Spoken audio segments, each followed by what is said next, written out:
Today, the Spokane Police Department announced it has identified the man who killed 9-year-old Candy Rogers in 1959. It was possibly the most well-known cold case in the city and the entire state. After 62 years, the Spokane Police Department stood before cameras and announced that they had finally identified the man who murdered 9-year-old Candy Rogers. It is one of the oldest cold cases ever solved in the state of Washington. On the afternoon of March 6, 1959, Candy left her home in West Central Spokane carrying 7 small boxes of Campfire mints. She had a plan, a route, and a rule about being home before the streetlights came on. She never made it back through that door. What followed was 62 years of dead ends, wrong suspects, a DNA sample that nearly didn't survive, and a glass jar that changed everything.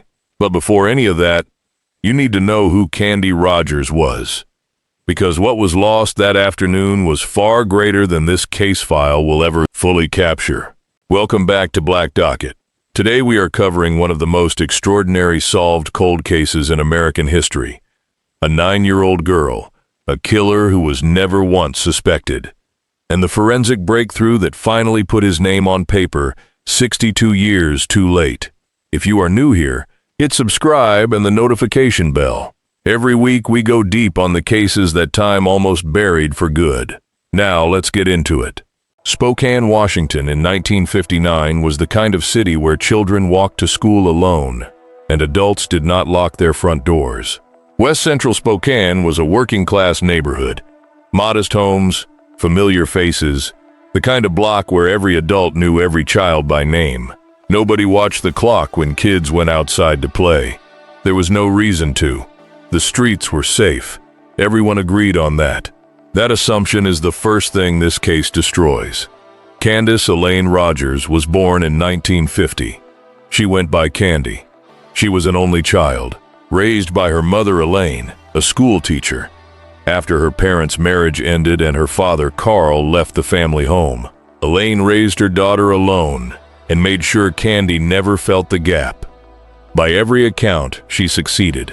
Those who knew Candy described her as warm, friendly, and quick to laugh. She was small for her age, 4 feet 4 inches tall, 60 pounds, and shy by nature around people she didn't know. But she was not timid. She had a quiet kind of confidence, the sort that comes from knowing exactly where you belong. She lived with her mother above a neighborhood grocery store, on the 2100 block of West Mission Avenue.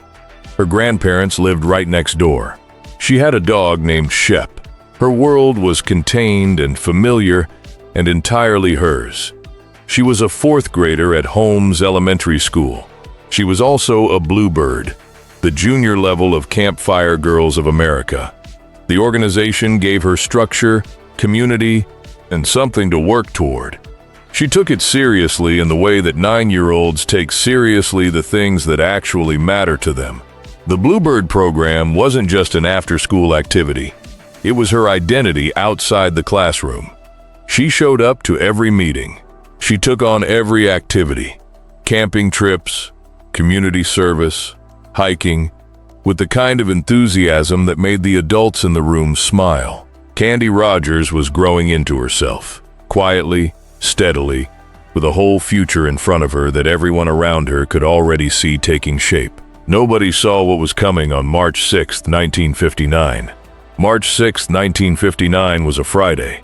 It was also the first day of the Campfire mint selling season. Candy came home from school at 3:15 that afternoon. By 3:30, she was at her troop leader's house picking up her allocation for the day, 7 small boxes of Campfire mints. That was all she could carry. She was too small for more. Her goal was clear and specific. Sell enough mints to earn a sales badge and qualify for a free week of summer camp. She had already thought through her route. She knew which neighbors would definitely buy. She knew which doors to knock on first. She came home and waited. The official selling start time was 4 p.m. In that half hour, she sat with her grandmother and ate an oatmeal cookie. She played with Shep. She talked through her plan out loud, excited in the way children are when they have a mission. Elaine reminded her of the rule before she left. Be home before the streetlights come on. It was a rule Candy had always followed. Elaine reminded her every time anyway. Not out of worry, just out of habit. There was nothing about that afternoon that suggested she needed to worry more than usual. Dozens of other Campfire girls were heading out that same evening, all in the same uniforms, all carrying the same small boxes. At exactly 4 p.m., Candy Rogers stepped out into the cold March air and started knocking on doors. She was excited. She was not nervous. She had no idea she was walking out of her life. In the Pacific Northwest in early March, darkness falls fast. By 5:40 p.m., the streetlights were already flickering on across West Central Spokane. When 5:30 passed with no sign of Candy, her grandfather stepped outside to look. He checked with the immediate neighbors. He walked the block. Nobody had seen her recently. Her mother Elaine arrived home shortly after from a hair appointment to find her daughter missing. Within the hour, family members were searching the surrounding streets. They asked neighbors. They retraced the route Candy had mentioned. Some people confirmed they had seen a small girl with mint boxes earlier in the afternoon. But with so many Campfire girls out that evening, all in identical uniforms, nobody could say with certainty which child was Candy or exactly where she had been. By 7 p.m., police had been called. Then, at around 9 p.m., searchers found something on Pettit Drive, a road that climbs a hill the locals call Doomsday Hill. 6 boxes of Campfire mints were scattered across the ground. Not dropped, scattered, as though they had been thrown from a moving vehicle.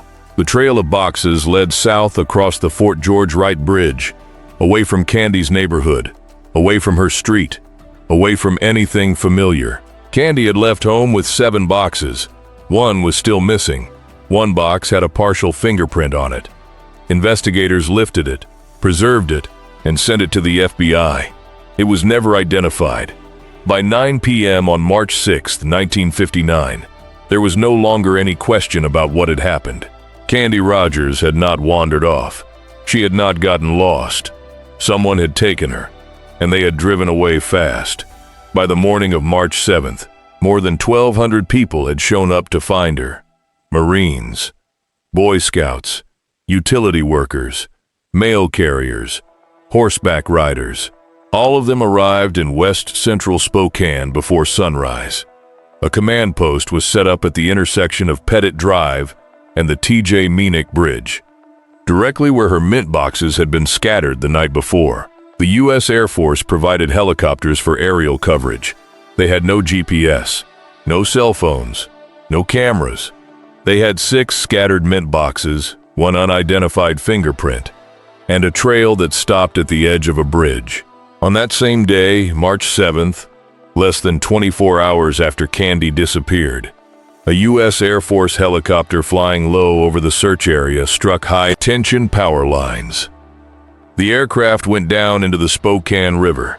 3 crew members were killed: Airman Marles D. Ray, Staff Sergeant William A. McDonald, and Lieutenant Kenneth G. Fout. 2 others survived. 3 men died searching for 1 child. The city was now grieving in 2 directions at once, and Candy had still not been found. The days that followed brought silence of the worst kind. Tips arrived from across the country, hundreds of them, then thousands. Detectives followed every lead and contacted every person with a relevant criminal history. In 1959, there was no sex offender registry, no national database to cross-reference, no rapid way to identify predators who had moved between states. Several suspects were identified and investigated. None could be connected to Candy with evidence. The search continued. The answers did not come. 16 days after Candy disappeared, 2 airmen from Fairchild Air Force Base were hunting woodchucks in the woods off Old Trails Road, approximately 7 miles from her home. Moving through trees near an abandoned rock quarry, they came across something beside a tree, a pair of small girls' shoes.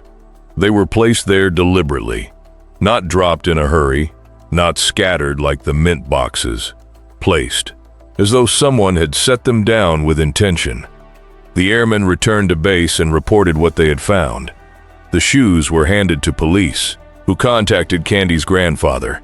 He confirmed they looked like the ones she had been wearing the day she disappeared. The following morning, a search party arrived at the site at daybreak. Within minutes, one of the searchers noticed a small mound made up of brush and pine needles that did not look natural. He pushed the pile aside. Candy Rogers was underneath. She had been buried under branches and dead tree boughs approximately 50 yards from the road. Retired Spokane Police Captain Richard Obering was one of the officers who found her that morning. He carried that image for the rest of his life. And he was still alive 62 years later, when the man who put her there was finally named. The cause of death was strangulation. The ligature used was a strip of cloth, torn from Candy's own slip.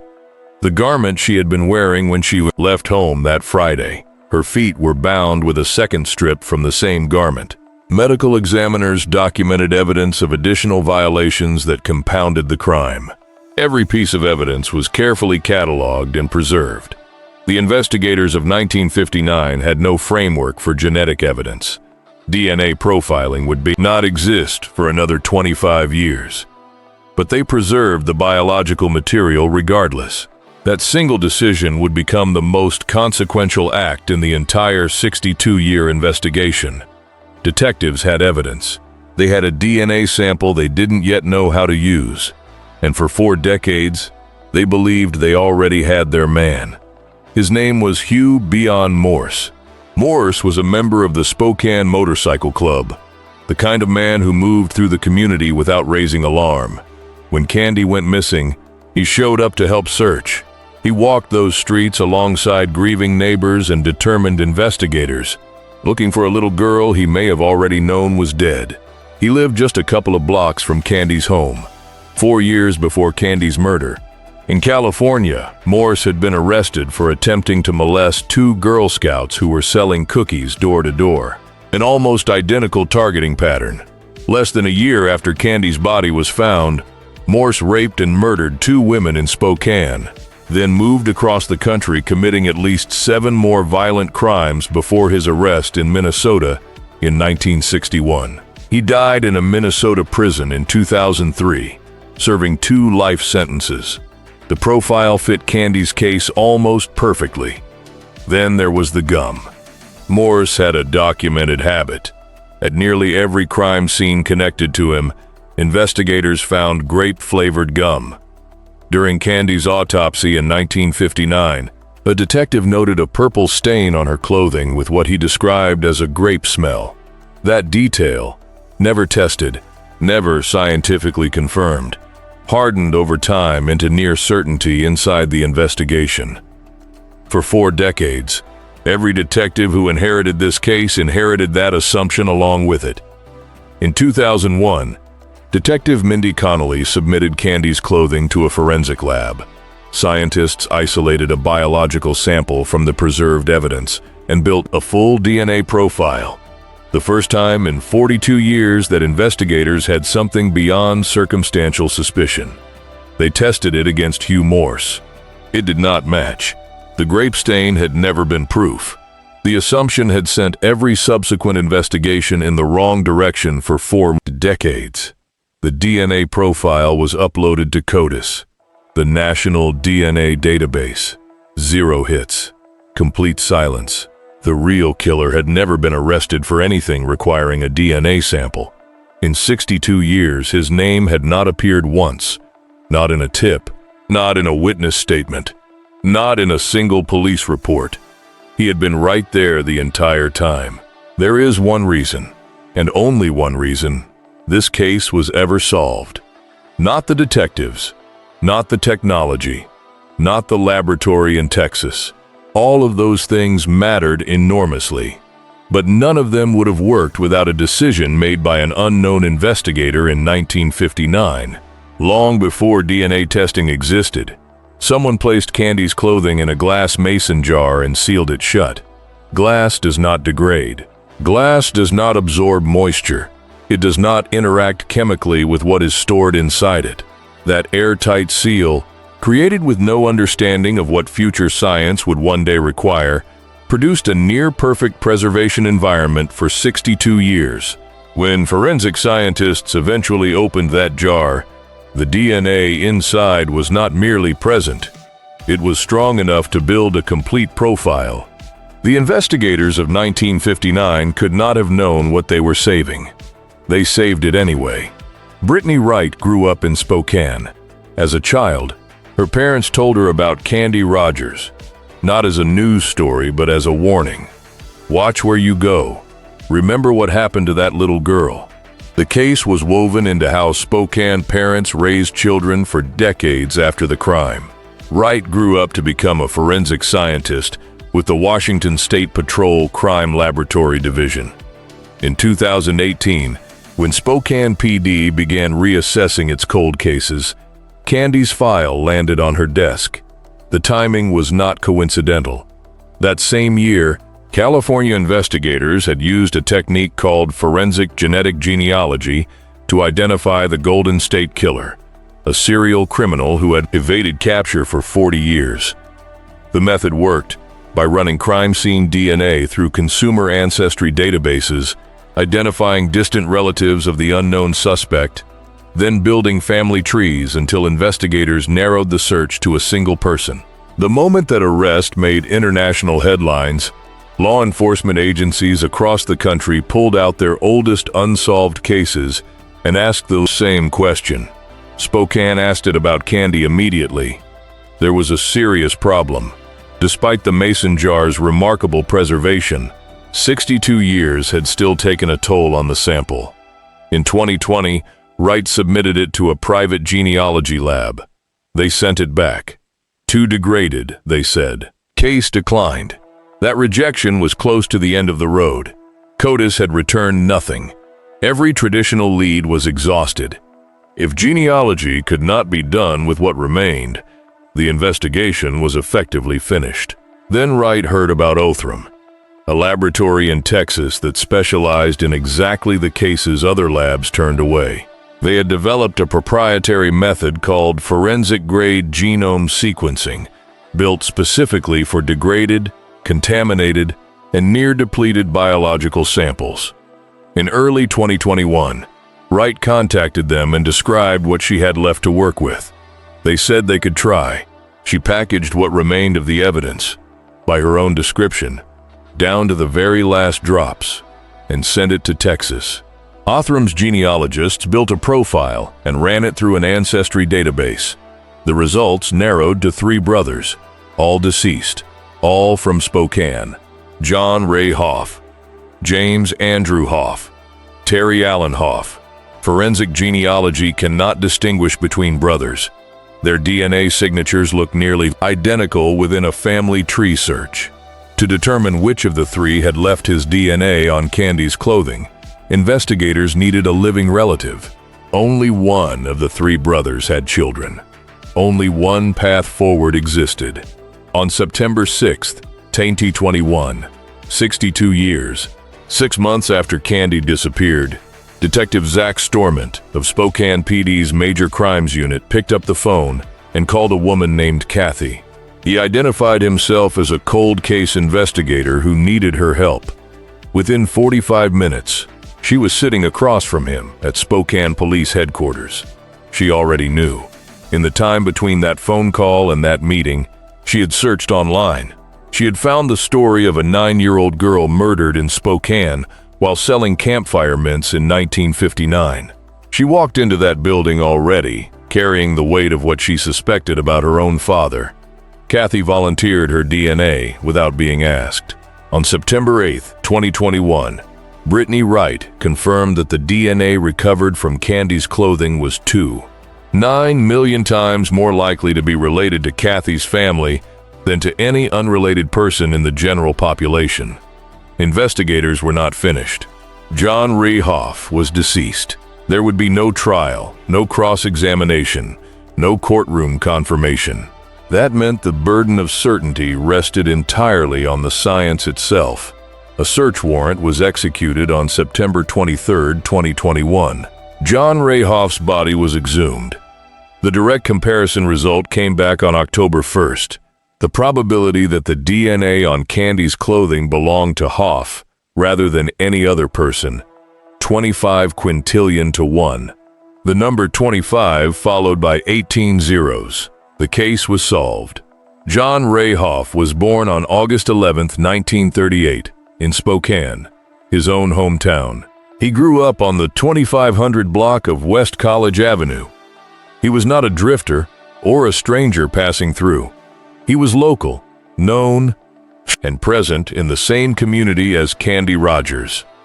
On March 6, 1959, the day Candy disappeared, Hoff lived at 2211 West Broadway Avenue.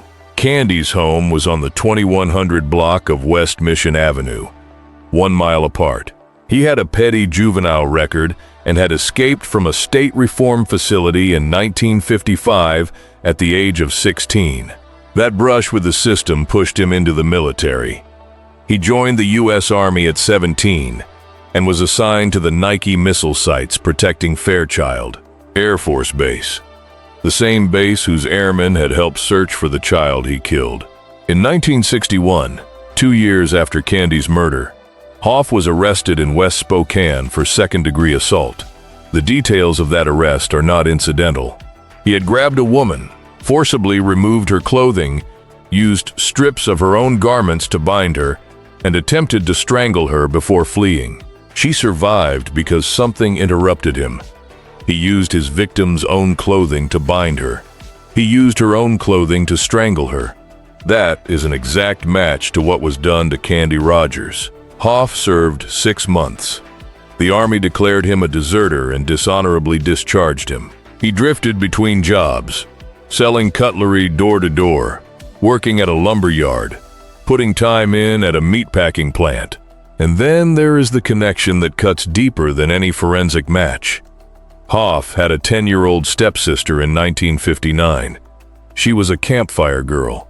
She was Candy Rogers' assigned big sister in the program, the older girl whose role was to guide and support her younger Bluebird. She knew Candy. She cared about Candy. When Candy disappeared and the city fell apart looking for her, this girl sat beside her brother and cried. She told him how much she missed her little Campfire sister. She told him how devastating it was. He listened. He said nothing. John Ray Hoff died in 1970. He shot himself in the head.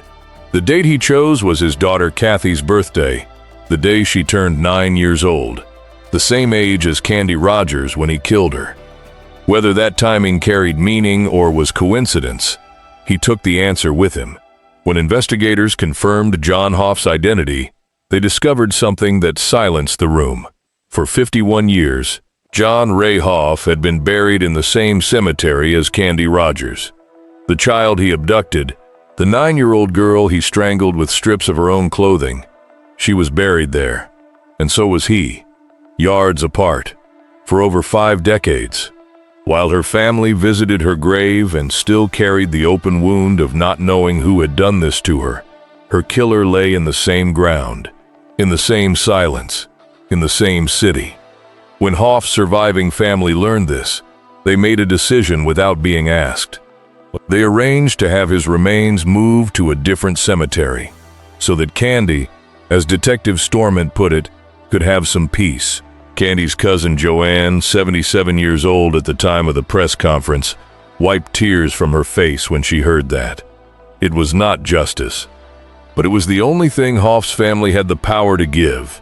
Kathy gave a videotaped statement that was played at the November 19, 2021 press conference. She did not deflect. She did not minimize. "I'm very, very sorry for what my dad did, that he took her life horribly. I hope that it gives peace knowing that even though it's not really justice, because he doesn't get any punishment, his name has this on it now, and they can know it's solved." Joanne, speaking for Candy's side of the grief, said simply, "It's not closure, but at least there's some form of satisfaction knowing that the person that did it is at least named. He may be in a grave, but he's named." Her next words were harder. They never saw him pay or die for it or whatever. They went to their grave not knowing, and that was hard. Retired Captain Richard Obering sat in the audience at that press conference. He was one of the officers who had found Candy's body on March 22, 1959, who had pushed aside that pile of brush and pine needles and seen what John Hoff had left behind. He had carried that image for 62 years. He was still alive to hear the answer. "I thank God," he said, "that I lived long enough to see the end of this case." Detective Stormont, when asked how many hours had been invested in the Candy Rogers investigation across 62 years, did not give a number. "This isn't measured in hours," he said. "This is measured in careers." 3 generations of detectives had worked this file. 3 generations had handed it forward with the same unspoken instruction: don't give up on her. The last generation did not.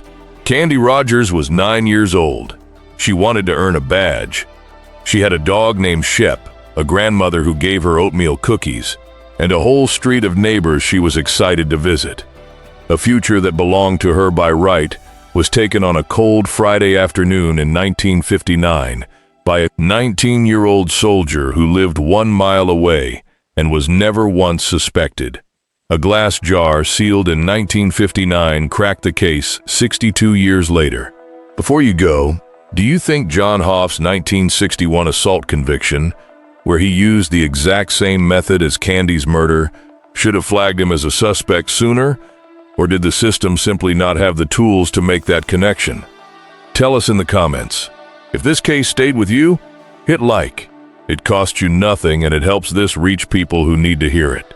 Subscribe to Black Docket for weekly deep dives into the cold cases that time almost buried for good. The next one is already waiting.